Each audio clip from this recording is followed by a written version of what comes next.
ನಮಸ್ಕಾರ. ವನಜಾ ಮಲ್ನಾಡ್ ಬಂದಾಯಿತು. ಹೊಸ ವಿಡಿಯೋ ತಂದಾಯಿತು. ಬನ್ನಿ ಇವತ್ತು ಕರ್ಣ ಸೀರಿಯಲ್ಲು ಹೇಗೆ ಮೂವ್ ಆಗುತ್ತೆ, ಏನು ಸ್ಟೋರಿ ನೋಡೋಣ. ಅದಕ್ಕಿಂತ ಮುಂಚೆ ನನ್ನ ವಿಡಿಯೋಕ್ಕೆ ಸಬ್ಸ್ಕ್ರೈಬ್ ಮಾಡಿಲ್ಲ ಅಂದರೆ ದಯವಿಟ್ಟು ಸಬ್ಸ್ಕ್ರೈಬ್ ಮಾಡ್ಕೊಳ್ಳಿ, ಹಾಗೆ ಒಂದು ಲೈಕ್ ಕೊಡಿ.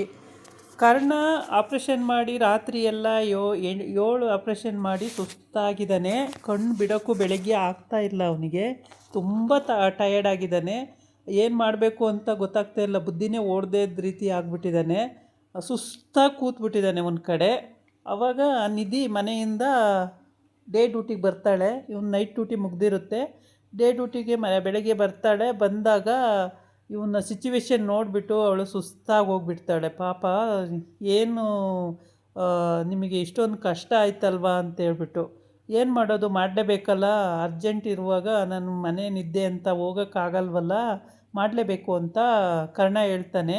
ಆಗ ನಿಧಿ ಹೇಳ್ತಾಳೆ, ಎಷ್ಟು ಸಫರ್ ಪಡ್ತೀರಪ್ಪ, ಎಷ್ಟು ಕಷ್ಟ ಆಯಿತು, ಅಯ್ಯೋ ಪಾಪ ಅಂದ್ಕೊಂಡು ಒಂದು ಲೋಟ ಟೀ ಕುಡೀರಿ ಫಸ್ಟು ಅಂತೇಳಿ ಒಂದು ಲೋಟ ಟೀ ಕೊಡ್ತಾಳೆ.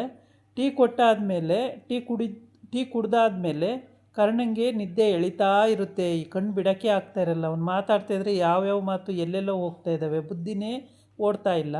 ಹಾಗಾಗಿ ಪಾಪ ನಿದ್ದೆ ಅವಶ್ಯಕತೆ ತುಂಬ ಇದೆ ಅಂತ ಅವಳು ಏನು ಮಾಡ್ತಾಳೆ, ತೊಡೆ ಮೇಲೆ ಮಲ್ಕೊಳ್ಳಿ, ಸ್ವಲ್ಪ ಹೊತ್ತು ನಿದ್ದೆ ಮಾಡಿ ಅಂತ ಹೇಳ್ತಾಳೆ. ಅದಕ್ಕೆ ಅವನು ಹೇಳ್ತಾನೆ, ಇಲ್ಲ ಬೇಡ, ಮನೆಗೆ ಹೋಗೋಣ ಸರಿ ಅಂತ ಅಂತಾನೆ. ಮನೆಗೆ ಹೋದರೆ ಮತ್ತೆ ಎಮರ್ಜೆನ್ಸಿ ಕಾಲ್ ಯಾವ್ದಾರ ಬಂತು ಅಂದರೆ ಮತ್ತೆ ಓಡಿ ಬರಬೇಕು, ಇಲ್ಲೇ ಸ್ವಲ್ಪ ರೆಸ್ಟ್ ಮಾಡಿ ಅಂತ ಹೇಳ್ತಾಳೆ. ಆವಾಗ ಕರ್ಣ ಹೇಳ್ತಾನೆ, ಸರಿ ನನಗೆ ನಿದ್ದೆ ತಡೆಯೋಕ್ಕೆ ಆಗ್ತಾಯಿಲ್ಲ ಹೇಳ್ಬೇಕಂದ್ರೆ, ಆಯಿತು ನಾನು ಮಲಗ್ತೀನಿ ಅಂತ ಹೇಳ್ಬಿಟ್ಟು ಅವನು ಅವಳು ತೊಡೆ ಮೇಲೆ ಮಲ್ಕೊಳ್ತಾನೆ. ತೊಡೆ ಮೇಲೆ ಮಲ್ಕೊಂಡು ಚೆನ್ನಾಗಿ ನಿದ್ದೆ ಮಾಡ್ತಾ ಇರ್ತಾನೆ. ಆವಾಗ ಅವಳು ಹೇಳ್ತಾ ಇರ್ತಾಳೆ, ಕರ್ಣ ಎಷ್ಟು ಕಷ್ಟಪಡ್ತೀರಾ, ನಾನು ತುಂಬ ಬೇಜಾರಾಗುತ್ತೆ, ಇಷ್ಟು ಕಷ್ಟಪಟ್ಟು ಡ್ಯೂಟಿ ಮಾಡಬೇಕಲ್ಲ ಅಂತ ಹೇಳ್ಬಿಟ್ಟು ಬೇಜಾರಾಗುತ್ತೆ ಅಂತ ಎಲ್ಲ ಹೇಳ್ಕೊತಾ ಇರ್ತಾಳೆ. ಆವಾಗ ಅವನಿಗೆ ಹೌದು ಕಷ್ಟಪಡಬೇಕು, ಇನ್ನೇನು ಮಾಡೋದು ಅಂತಾನೆ. ನೀವು ಇನ್ನೂ ನಿದ್ದೆ ಮಾಡಿಲ್ವಾ ಅಂತ ಕೇಳ್ತಾಳೆ. ಇಲ್ಲ ನಿದ್ದೆ ಬಂತು ಇವಾಗ ಅಂತಾನೆ. ಆಮೇಲೆ ಮಲ್ಕೊಳ್ತಾನೆ. ಮಲಗಿಸ್ಕೊಂಡು ಅವಳು ಏನೋ ಅವಳು ಯೋಚನೆ ಮಾಡ್ತಾ ಇರ್ತಾಳೆ. ಆಮೇಲೆ ಯೋಚನೆ ಮಾಡ್ಕೊಂಡು ಮಲಗಿರ್ತಾಳೆ. ಆಗ ಕರ್ಣ ಏನು ಮಾಡ್ತಾನೆ, ನಿದ್ದೆ ಮಾಡಿಬಿಟ್ಟು ಚೆನ್ನಾಗಿ ಒಂದು ಸ್ವಲ್ಪ ಫ್ರೆಶ್ ಅಪ್ ಆಗ್ತಾನೆ. ಏಕೆಂದರೆ ಒಂದು 10 ಒಳ್ಳೆ ನಿದ್ದೆ ಬಂದಾಗ ಒಂದು 1/4 ಗಂಟೆ ನಿದ್ದೆ ಮಾಡಿಬಿಟ್ರೆ ಇಡೀ ದಿನ ಫ್ರೆಶ್ ಆಗಿರ್ಬೋದು. ಅದು ಒಂದು ಪ್ಲಸ್ ಪಾಯಿಂಟು. ಇಲ್ಲ ಅಂದರೆ ಬುದ್ಧಿ ಎಲ್ಲೆಲ್ಲ ಓಡುತ್ತೆ, ಮಾತೆಲ್ಲೆಲ್ಲ ಹೋಗ್ತವೆ, ಏನೇನೋ ಮಾತಾಡೋದು ಹೀಗೆಲ್ಲ ಆಗುತ್ತೆ. ತುಂಬ ಟಯರ್ಡ್ ಆಗಿದ್ದಾಗ ಹಂಗೆ ಮಾಡ್ಕೋಬೇಕು. ಇಲ್ಲಾಂದರೆ ಭಾಳನೇ ಹಿಂಸೆ ಆಗಿಬಿಡುತ್ತೆ. ಎಲ್ಲೋ ಹೋಗಿ ಗುದ್ದಕ್ಕೆ ಹೋಗೋದು, ಏನೋ ಒಂದು ಆಗೋದು, ಇದೆಲ್ಲ ಆಗುತ್ತೆ. ಅದೆಲ್ಲ ಆಗದೇ ರೀತಿ ನೋಡ್ಕೋಬೇಕು ಅಷ್ಟೇ. ಆಮೇಲೆ ಮನೆಗೆ ಹೋದರೆ ಮನೆಯಲ್ಲಿ ಅವರ ಅತ್ತೆ ಅಂದರೆ ಕರ್ಣನ ಅಮ್ಮ ಎದ್ದು ನೋಡ್ತಾರೆ. ನಿಧಿ ಏನು ಇಷ್ಟೊತ್ತು ಎದ್ದಿಲ್ವಾ ಅಂತೇಳ್ಬಿಟ್ಟು. ನಿಧಿ ಎದ್ದಿದ್ದಾಳೆ, ಆದರೆ ಅವಳು ಇಲ್ಲೂ ಬಂದುಬಿಟ್ಟಿದ್ದಾಳೆ. ಗಂಡ ರಾತ್ರಿ ಎಲ್ಲ ಆಪ್ರೇಷನ್ ಮಾಡ್ತಿದ್ದಾರಲ್ಲ ಅಂತೇಳ್ಬಿಟ್ಟು ಪಾಪ ರಾತ್ರಿ ಎಲ್ಲ ಅವಳು ಯೋಚನೆ ಮಾಡಿ ಬೆಳಿಗ್ಗೆನೇ ಎದ್ದು ಬಂದುಬಿಟ್ಟಿದ್ದಾಳೆ.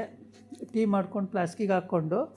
ಅಲ್ಲಿ ಅವ್ರ ಅತ್ತೆ ಬಂದ್ಬಿಟ್ಟು, ಏನು ನಿಧಿ ಇನ್ನೂ ಎದ್ದಿಲ್ವಾ ಅಂತ ಕೇಳ್ತಾವಳೆ. ಅದಕ್ಕೆ ಇಲ್ಲ ಎದ್ದಿಲ್ಲ, ಬಂದಿಲ್ಲ ಇನ್ನೂ ಅಂತ.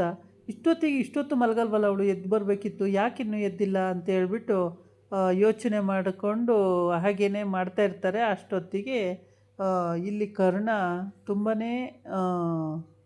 ತುಂಬಾ ಟಯರ್ಡಾಗಿ ಕಣ್ಣು ಬಿಡೋಕ್ಕೆ ಕೂಡ ಆಗ್ತಾಯಿಲ್ಲ ಅವನಿಗೆ. ಆ ಥರ ಆಗಿದೆ ಪರಿಸ್ಥಿತಿ.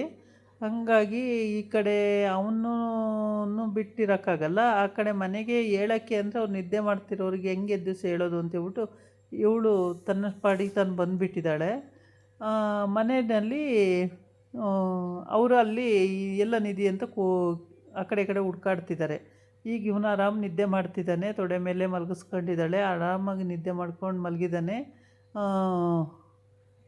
ಇದು ಪಾಪ ಕರ್ಣಂಗೆ ಯಾವಾಗಲೂ ಅವನ ಇದೇ ಆ ಥರ ಒಳ್ಳೆ ನೇಚರು, ಒಳ್ಳೆ ಬುದ್ಧಿ, ಆ ಥರ ಅವನಿಗೆ ಯಾರೇ ಅಯ್ಯೋ ಅಂತ ಹೋದ್ರೂ ಅವರಿಗೆ ಎಲ್ಪ್ ನೇಚರೆಲ್ಲ ಇದೆ. ತುಂಬಾ ಒಳ್ಳೆ ಗುಣ ಇರೋವಂಥ ಕರ್ಣ. ಅದಕ್ಕೆ ತಕ್ಕಾಗಿ ನಿಧಿನೂ ಸೇರಿಕೊಂಡಿದ್ದಾಳೆ. ತುಂಬಾ ಒಳ್ಳೆ ಕ್ಯಾರೆಕ್ಟ್ರು ನಿಧಿದು. ಅವಳು ಪಾಪ ಯಾರೋ ಅಯ್ಯೋ ಅಂತ ಬಂದ್ಬಿಟ್ರೆ ಬೇಜಾನು ಕೊಟ್ಟು ಕಳಿಸೋ ಅಂಥ ವ್ಯಕ್ತಿತ್ವ ಅವಳದು. ಹೀಗೆ ಇವರಿಬ್ಬರದು ಒಳ್ಳೆ ಜೋಡಿಯಾಗಿದೆ, ಒಳ್ಳೆ ಸ್ವಭಾವನೂ ಒಂದೇ ಥರ ಇದೆ. ಅದಕ್ಕೆ ಅವ್ರ ಅತ್ತೆಗೆ ತುಂಬ ಇಷ್ಟ, ಮಗನೂ ಇಷ್ಟ, ಸೊಸೆನೂ ಇಷ್ಟ, ಎಲ್ಲರೂ ತುಂಬ ಇಷ್ಟ ಆಗ್ತಾರೆ. ಬರುವಾಗ ಇವಳು ಫುಲ್ ಸುಸ್ತಾಗ್ಬಿಟ್ಟಿರ್ತಾಳೆ, ಯಾರೋ ಸೊಸೆ ನಿಧಿ ತುಂಬ ಸುಸ್ತಾಗ್ಬಿಟ್ಟಿರ್ತಾಳೆ. ಆವಾಗ ಅಷ್ಟೊತ್ತಿಗೆ ಇವರು ಎಲ್ಲ ಅಡುಗೆ ಆಗಿ ಎಲ್ಲ ಕಾಯ್ತಾಯಿದ್ರು. ಅವಳು ಬಂದ ತಕ್ಷಣವೇ ಹೋಗಿ ಕೈಕಾಲು ತೊಳೆದು ಫ್ರೆಶ್ ಆಗಿ ಬಂದು ತಟ್ಟೆ ಮುಂದೆ ಕೂತ್ರೆ ಮಾತ್ರ ಊಟ ಹಾಕ್ತಾಳೆ, ಇಲ್ಲಾಂದರೆ ಸ್ವಲ್ಪ ಅತ್ತೆಗೂ ಸೊಸೆಗೂ ಅಷ್ಟೇ ಅಂತ ಹೇಳ್ತಾವ್ರೆ ಜನ. ಏನಿಲ್ಲ, ಅವ್ಳ ಪಾಡಿಗೆ ಅವಳು, ನಮ್ಮ ಪಾಡಿಗೆ ನಾವು ಇದ್ದರೆ ಯಾವ ಸಮಸ್ಯೆನೂ ಬರೋದೇ ಇಲ್ಲ ಅಲ್ಲಿ. ಆದರೆ ಅದು ಕೆಲವ್ರು ಹಂಗಿರಲ್ವಲ್ಲ, ಕೆಲವರು ಏನೋ ಒಂಥರ ಐ ಲೆವೆಲ್ ತೋರಿಸ್ಕೊಂಡು ಅತ್ಲಾಗೆ ಎಲ್ಲ ಹಾಳು ಮಾಡ್ಕೊಳ್ಳೋದು ಉಂಟು. ಆದರೆ ನಿಧಿ ನೋಡಿ ಎಷ್ಟು ಒಳ್ಳೆ ಹುಡುಗಿ. ಹೋದ ತಕ್ಷಣ ನಾನು ಎಲ್ಲ ವಿಷಯದಲ್ಲೂ ಮನೆಗೆ ಹೊಂದ್ಕೊಂಡು ಹೋಗೋಂಥ ಗುಣಗಳೆಲ್ಲ ಇದೆ ಅವಳಿಗೆ. ಪ್ರತಿಯೊಂದು ವಿಷಯದಲ್ಲೂ ಗುಣಗಳಿದೆ. ಆದರೆ ಅವ್ರ ಅತ್ತೆ ನೋಡಿ ಸಾಕಾಯಿತು, ಹುಡುಕಾಡಿದ್ರು, ಎಲ್ಲೂ ಸಿಗಲಿಲ್ಲ. ಆಮೇಲೆ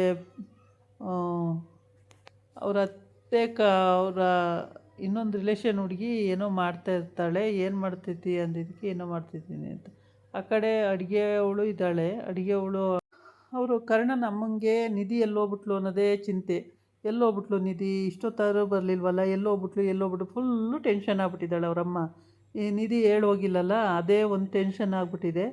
ಅವರ ರಿಲೇಷನ್ ಹುಡುಗಿ ಯಾವುದೋ ಅಡುಗೆ ಮಾಡೋಕ್ಕೆ, ತಿಂಡಿ ಮಾಡೋಕ್ಕೆ ರೆಡಿ ಮಾಡ್ತೈತೆ. ಆದರೆ ಇವರಿಗೆ ಆ ಕಡೆ ತಲೆನೇ ಇಲ್ಲ. ನಿಧಿನೇ ಯೋಚನೆ ಮಾಡ್ತಾಯಿದ್ದಾಳೆ ಅವರತ್ತೆ. ಎಲ್ಲೋಗ್ಬಿಟ್ಲು ನಿಧಿ, ಬೆಳಗ್ಗೆನೇ ಎದ್ದೋಗಿದ್ದಾಳಲ್ಲ, ಎಲ್ಲಿಗೋದ್ಲು ಎಲ್ಲೋಗಿ ಎಲ್ಲಿ ಸಿಕ್ಕಾಕೋತಾಳೋ, ಏನು ಕಥೆಯೋ ಅಂತ ಅವ್ರಿಗೆ ಜೀವ ಹಿಂಗೆ ಅಂತ ಇರುತ್ತೆ. ಪ್ರತಿಯೊಂದು ವಿಷಯದಲ್ಲೂ ಎಲ್ಲಿ ಹೋಗಿ ಸಿಕ್ಕಾಕೊಬಿಡ್ತಾಳಪ್ಪ, ಏನು ಕತೆ ಅಂತ ಹೇಳ್ಬಿಟ್ಟು. ಆದರೆ ಇವರಿಬ್ಬರು ಓಲ್ಡು ಮ್ಯಾನೇ ಹೊರ್ತು ನ್ಯೂ ಮ್ಯಾನ್ಸ್ ಏನಲ್ಲ. ಅಂದರೆ ಎಲ್ಲಿ ಸಿಕ್ಕಾಕೊಬಿಡ್ತಾರೆ ಅಂತ ಏನು ಭಯಪಡೋ ಹಂಗೇನಿರಲ್ಲ. ಕರ್ಣ ನಿದ್ದೆ ಮಾಡಿ ಎದ್ದ ಮೇಲೆ ಇಬ್ಬರೂ ಒಟ್ಟಿಗೆ ಡ್ಯೂಟಿ ಮುಗಿಸ್ಕೊಂಡು ಮನೆಗೆ ಬರ್ತಾರೆ. ಆದರೆ ಇಬ್ಬರು ಒಂದೇ ಥರ ಡ್ಯೂಟಿ ಮಾಡ್ತಿರ್ತಾರೆ. ಇದಾಗಿತ್ತು ಇವತ್ತಿನ ವೀಡಿಯೋ. ನಾಳೆ ಇನ್ನೊಂದು ವೀಡಿಯೋ ಜೊತೆ ಬರ್ತೀನಿ. ನಮಸ್ಕಾರ.